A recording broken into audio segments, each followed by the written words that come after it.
Mes chers compatriotes, je voudrais vous parler aujourd'hui de l'une des têtes de liste aux élections européennes, dont on parle quand même pas mal, en tout cas qui a table ouverte bien entendu sur CNews.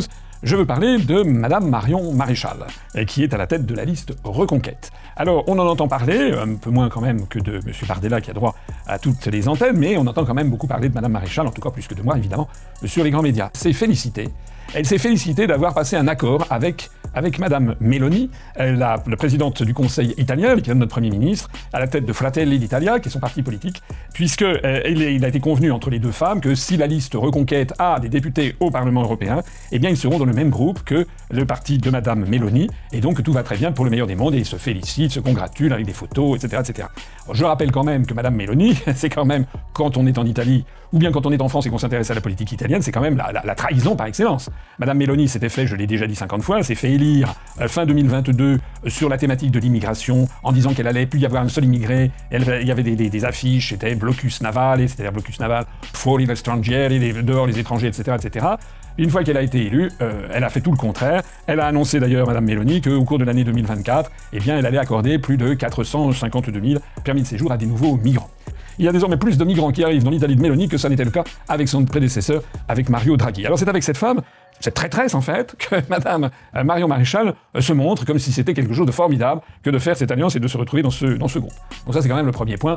Il faut quand même avoir, je sais pas s'il faut avoir dans les yeux pour ne pas voir que si Madame Marion Maréchal arrivait un jour au pouvoir, elle nous ferait une Meloni 2.0, puisque je rappelle que j'avais annoncé que Meloni trahirait forcément son électorat, puisque elle veut rester dans l'Union européenne comme Marion Maréchal, elle veut rester dans l'euro comme Marion Maréchal, elle veut rester dans l'OTAN comme Marion Maréchal, elle s'attaque à la Russie, elle est du côté de l'Ukraine comme M. Zemmour et Marion Maréchal, donc c'est exactement un clone. Alors, évidemment, 99,99% des Français passent à côté de cette information, ils ne savent pas qui est Alexander Stubb, ils ne savent pas qui est M. Jussi Halla-aho, je ne sais pas si je prononce bien, qui est du parti des Finlandais, et ils n'avaient pas vu que Madame Marion Maréchal se félicitait de ça. Mais je suis là pour ça aussi, pour essayer de donner aux Français des clés de compréhension, pour nous permettre de voir ce qui va se passer s'ils votent par exemple pour Madame Marion Maréchal.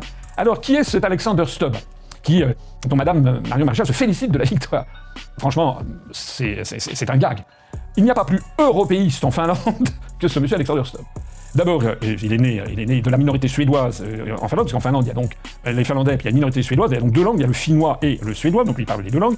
Et puis après ça, donc dans sa jeunesse, il est allé passer 5 années, jusqu'au moment où il a eu le bac, aux États-Unis, ou juste après le bac. Voilà, donc il a fait dans une université 5 ans aux États-Unis, dans sa prime enfance, entre 15 et 20 ans, ou entre 16 et 22 ans, quelque chose comme ça.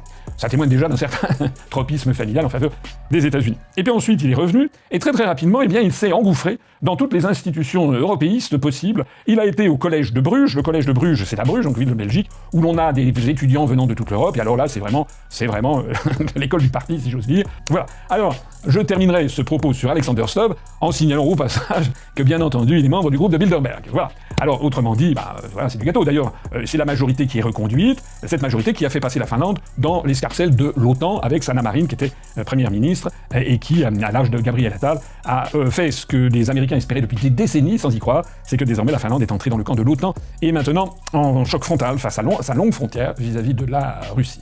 Alors, Madame Marion Maréchal, je trouve ce type formidable. Alors, vraiment, ici, je prends un témoin des gens qui m'écoutent. Vous comprenez la différence qu'il y a entre Madame Marion Maréchal et moi?